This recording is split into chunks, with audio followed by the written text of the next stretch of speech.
네, 오늘의 두 번째 정치 속풀이는 구자룡 변호사 모시고 얘기 나눠보겠습니다. 어서 오세요. 안녕하세요. 조금 전에 두 의원님과 저희가 윤석열 전 대통령 체포영장 집행 얘기를 좀 해봤는데 일단 뭐 특검이라든지 정성호 법무부 장관이 좀 너무 자세한 브리핑한 거 여기에 대한 비판을 좀 하셨던 것 같아요. 근데 보니까 좀 사실관계를 두고 진실공방이 벌어진 것 같은데 특검팀에서는 이제 이 체포조가 도착을 하니까 수의를 벗고 이제 바닥에 누워서 저항을 했다라고 얘기를 했고 윤 전 대통령 측은 일단 더워서 벗었던 거다 뭐 이런 식으로 좀 해명을 했거든요. 네. 다 좀 이게 너무 우리가 알아야 되는 일인가라는 생각은 듭니다. 그렇죠. 알고 싶지 않죠. 예. 그리고 그 알고 싶지 않은 상황을 굳이 언급하면서 특검 수사에 좀 관심을 더 모으려는 그런 취지가 녹아 있다고 생각을 해요. 예. 그래서 법조인들도 그렇고 이 사안을 딱 접하고서 아, 특검 수사가 뭐가 없구나. 지금 당장 기사거리가 없으니까 이걸로 지금 소비를 하는구나. 이런 얘기들을 많이 하거든요. 이슈몰이를 하는 건가요? 그렇죠. 예전에 네. 국정농단 때는 브리핑하면 난리 났었거든요. 그때마다. 예. 근데 요새는 지금 뭐 하는 거지? 이런 사람들이 많아요. 반응이 굉장히 많은데 그때 실체 진실에 대해서 이런 걸 밝혀냈습니다. 이런 걸 원하잖아요. 근데 그쵸. 그게 없어요, 지금. 없고 지금 이 특검의 목적이라는 거는 물리력 행사에서 끌어내는 건가요? 끌어내면 특검은 성공인가요? 지금 우리는 이거에 대해서 원하지도 않았고 알고 싶지도 않은 거를 굳이 브리핑을 하기 때문에 특검이 아, 자극적인 소비를 하는 그런 이슈만 지금 뭐 골몰을 하고 있구나. 이런 비판 받을 수밖에 없죠. 예. 그러니까 이게 우리가 수사를 하고 있어라고 하면서 물론 이게 이 강성 지지층들 사이에서는 윤석열 전 대통령의 이런 것들에 대한 시시콜콜 브리핑을 보고 윤 전 대통령을 욕을 하면서 또 이렇게 약간 특검을 응원하는 사람도 있겠지만 너무 이렇게 국민의 알 권리와는 상관없는 내용까지 알려지다 보니까 사실 국민들 입장에서는 조금 눈살이 찌푸러지는 것도 사실인 것 같아요. 사실인 게 이게 지금 다른 사건들하고 한번 비교를 해볼게요. 예를 들어서 우리 뭐 누군가를 소환할 때 공개 소환하세요, 포토라인 세우세요 이렇게 되잖아요. 네. 그래서 그거를 피하면 특혜인 것처럼 생각하고 그렇게 하면 무슨 응징이라도 된 것처럼 생각하고 이제 이런 게 있는데 과거를 따져보면 포토라인이라는 건 법적인 어떤 근거가 있는 게 아니에요. 근데 예전에 정주영 회장이 소환을 할 때 취재 열기 때문에 기자들하고 뒤엉켜가지고 정주영 회장이 다쳤었어요. 그러니까 네. 질서 유지 차원에서 피의자도 보호하고 질서도 지키자. 그래서 포토라인이 만들어졌던 거거든요. 일종의 질서 유지선 같은 거. 근데 그게 네. 나중에 인식이 변하면서 거기 세우면 망신주기 되지. 거기 세워. 왜 비공개 소환해? 특혜네? 이제 이렇게 가는 것처럼 네. 체포라는 것도 누군가가 도망 다니고 있으면 수사가 안 되잖아요. 우리는 네. 실체 진실을 알고 싶은데 그럼 일단 잡아야 될 거 아니에요. 네. 근데 잡는 게 목적이 아니라 잡아와서 진술을 듣는 게 목적인 거잖아요. 그쵸. 근데 구속이 돼 있어요. 이거는 지금 밖에 도망 다니고 있는 사람에 대한 체포하고 또 달라요. 그러니까 이럴 경우에는 과거에는 막 줄소환도 하고 이랬었는데 그건 정말 과거의 얘기고 그 인권 하던 문재인 정부 때 정착이 됐던 게 구속이 되어 있으면 다른 사건에 대해서 추가건이 뜨면은 들어가서 출장 조사를 했어요. 다 그랬어요. 일반인도. 예. 그래서 일반인도 그렇게 했고 그때 마침 전직 대통령에 대한 수사 있을 때도 출장 조사 갔는데 본인이 조사 시작할 때 나 진술 거부한다 이런 거 그냥 무산되고 네. 가가지고 실체 진실을 알고 싶으면은 출장 조사하면 돼요. 왜냐면 신병이 확보돼 있잖아요. 신병이 확보돼 있을 때 가가지고서 진술 거부권은 법에 정해진 권리잖아요. 그럼 거기서 그냥 끝이잖아요. 네. 그러니까 특검으로서는 보여줄 게 없으니까 그거를 원하지 않는 거예요. 어디에서 하든지 간에 진술 거부권 행사한 순간에 수사는 끝나요. 그러니까 결론이 정해져 있는데 지금 굳이 체포영장 했으니까 나와라 하는 거는 끌어내는 모습을 마치 실적인 듯이 보여주고 싶어하는 그런 무슨 정치적인 목적 아닌가 이런 비판 피할 수 없는 것이죠. 예. 그리고 또 어제는 뭐 이런 설명을 했던데 윤석열 전 대통령이 예전에 국정농단 특검팀에 있었잖아요. 그때 이제 최서원 씨, 이제 우리가 흔히 최순실 씨로 알고 있는 최 씨를 강제 구인을 했다라고 하면서 그때 이제 최서원 씨가 들어오면서 막 소리를 지르고 했던 기억이 나요.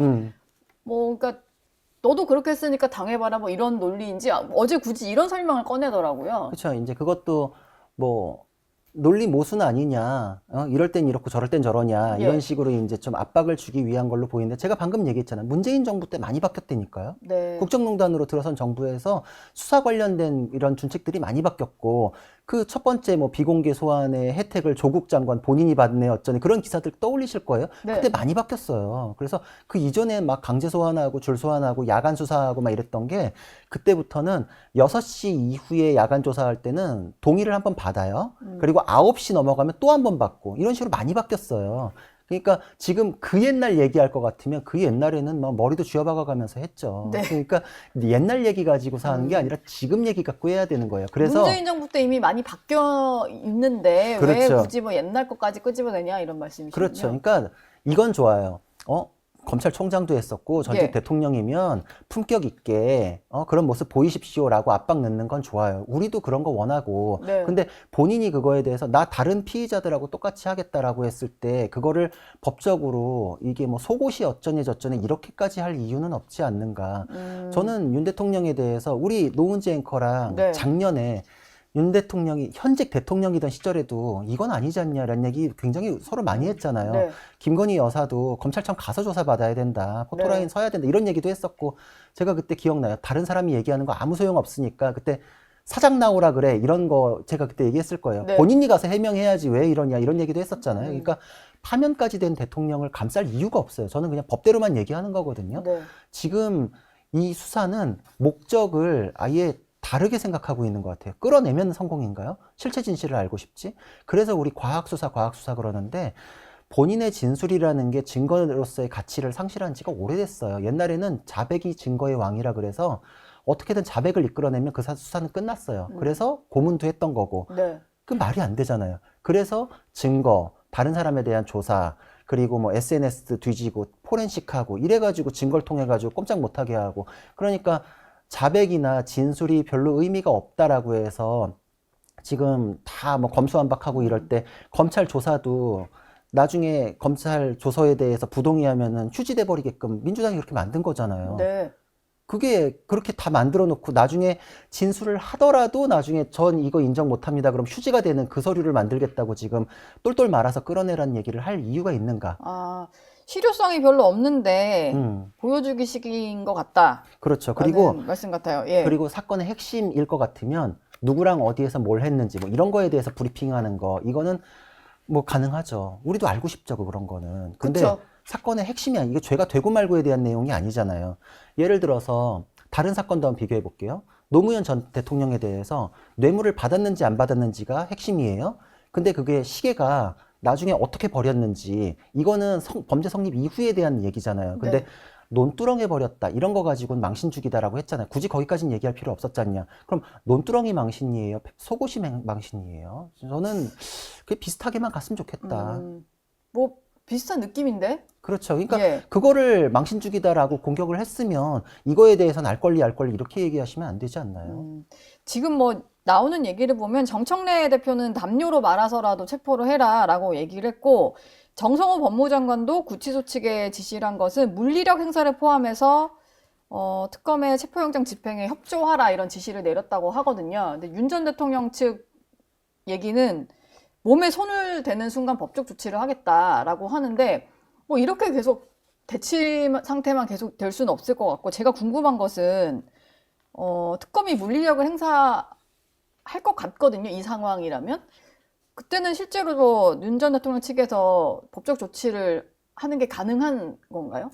일단 끌어내기 위해 가지고 이게 뭐 팔짱을 딱 끼고서 나오고 이런 정도 있잖아요. 그 네. 상당한 정도의 물리력 행사는 가능해요. 그건 영장 안에 이제 포함되어 있다고 볼 수 있는데 정청래 대표가 말한 정도 그렇게까지는 더 그렇게는 과하죠. 과한가요? 그렇죠. 예. 근데 이게 첫 번째로 얘기해야 되는 건 전직 대통령이라서가 아니라 다른 피의자에 대해서도 똑같이 상황은 똑같잖아요. 항상 추가 조사할 필요가 있고 이럴 때 소환 거부하는 경우는 비일비재예요. 예. 그리고 소환이 그래서 무산되는 경우도 많아요. 그래서 정말 상식선에서는 이해 안 되시겠지만 기분 안 내킨다고 법정도 안 나가는 피의자 피고인들도 많아요. 그래서 민주당 백혜련 의원이 이거에 대해서 부당함을 알리겠다고 서울구치소장 상대로 질의했는데 서울구치소장이 비일비재하다 그러니까 당황하는 표정도 방송 나왔었잖아요. 네. 하루에도 몇 번씩 비일비재합니다. 그냥 자기가 생각하기에 아프다라고 하면은 안 나가는 피의자들, 피고인들도 많습니다. 이런 얘기 했잖아요. 왜냐면 저는 사건 하다 보면은 자주 접하거든요, 사실. 네. 막 법정도 안 나와 버려요. 그리고 변호사 접견 실컷 제가 갔는데 네. 기분이 안 좋다고 당일날 접견 취소되는 경우도 있고 막 뭐 별일이 다 있어요. 왜냐면 뭐 화이트 칼라 범죄 많이 배우신 분들도 있지만 네. 또 그렇지 않은 뭐 폭력 범죄의 성향이 그런 뭐 스펙트럼이 엄청나거든요. 교도관들이 엄청 고생하세요. 그래서 교도관들이 전에 특검에서 물리력 행사해라라고 지시를 내렸는데 현실적으로 어렵다라고 했잖아요. 그게 이유가 있는 게 특검에서는 끌어내는 게 본인들 실적이라 생각하니까 막 강요하겠지만 현장에 있는 교도관들은 그게 엄청 힘든 일이에요. 그리고 네. 거기서 몸싸움 벌어지다가 다치거나 이래버리면은 국가배상 청구하고 독직이나 이런 걸로 해가지고 형사문제 거는 일들도 있어요. 아, 그러니까 실제로 교도관들 그거를 이제 집행을 해야 되는 사람들 입장에서는 부담스러울 수밖에 없는 건데 그럼요. 정치인들이 좀 말을 그냥 편하게 하는 거군요. 그렇죠. 그러니까 너무 쉽게 생각하신다. 현실은 얼마나 힘든지 모르는데. 네. 그래서 거기에서 정말 뭐 이렇게 옥신각신하다가 그 상당성 범위를 살짝이라도 넘으면 위법이 또 인정되거든요. 심지어는 막 검사실에서도 조사받다가 피의자가 나 이제 그만 받고 나가겠다라고 하는데 그걸 검사랑 수사관이 뜯어말리고 막 이러다가 다쳐가지고 국가배상하고 뭐 이렇게 문제됐던 사례들도 있어요. 심지어 검사실에서도. 근데 사실 뭐 이렇게 시시콜콜 브리핑 하는 거나 뭐 담요로 둘둘 말아라 이런 말을 듣는 것도 사실 좀 국민 입장에서는 불필요하다는 생각인데 조사에도 좀 응했으면 좋겠다라는 생각이 이젠 좀 들어요. 그렇죠. 그러니까 저는 양쪽 다 이거에 대해서는 이런 모습 보이지 않았으면 좋겠다. 근데 저는 이거는 짚어야 되는 게 처음에 특검이 출범했을 때 윤 대통령 쪽에서 소환 조사에 응했었잖아요. 네. 기억나실 거예요. 이건 특검도 부정할 수 없는 팩트니까. 근데 응하다가 구속이 됐잖아요. 이게 그래서 이 수사가 너무 보여주기 식으로 하는 바람에 단추를 잘못 깼다라는 생각을 했고 거기서부터 이런 일이 벌어졌다. 왜냐면 일반적인 사건도 수사 쭉 하다가 마지막에 구속영장을 청구해서 구속하잖아요. 네. 그 수사의 절정이라고 불러요, 다들. 그 네. 이유가 뭐냐면 예. 피의자 같은 경우엔 내가 방어를 잘 하면 구속은 안 되겠지, 혹은 혐의를 떨겠지라는 희망을 가져야지 자기가 수사에 적극적으로 임해가지고 공방을 벌일 거 아니에요. 네. 근데 초장에 구속이 돼버렸어. 그럼 나는 다 잃었잖아요. 그럼 그 이후에 그냥 기소해라 이런 얘기밖에 안 하는 거예요. 그러니까 이거는 다른 사건에서도 마찬가지거든요. 그러니까 윤 대통령 쪽에서도 다른 사건하고 똑같이 움직이고 있는 게 초반에 나 뭐 억울하네 어쩌네 뭐 이렇게 하는 거 그건 뭐 진실이든 아니든 국민들께서 평가를 하실 텐데 네. 그러다가 구속이 돼버렸잖아요. 그럼 희망 잃고 지금 기소해라 똑같은 반응을 보이는데 그러면 초반에 소환 조사에 응했던 사람을 조사가 이렇게 필요하다고 하면 계속 조사를 하고 마지막에 신병 처리를 하지 네. 왜 단추를 이렇게 앞뒤로 해가지고 앞에 보여주기 실적을 냈다라고 하더니 이제 와서는 또 끌어내는 게 실적인 듯이 하는가.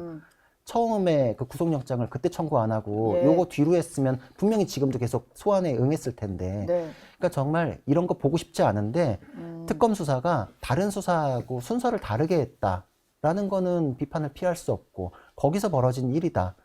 양쪽 다 잘못이에요. 저는 양쪽 예. 다 잘못이라고 생각하는데 네. 이런 일 보고 싶지 않고 이런 걸 보고 싶지 않은데 그 근원을 따져 올라가면 거기서부터 시작이라고 생각을 합니다.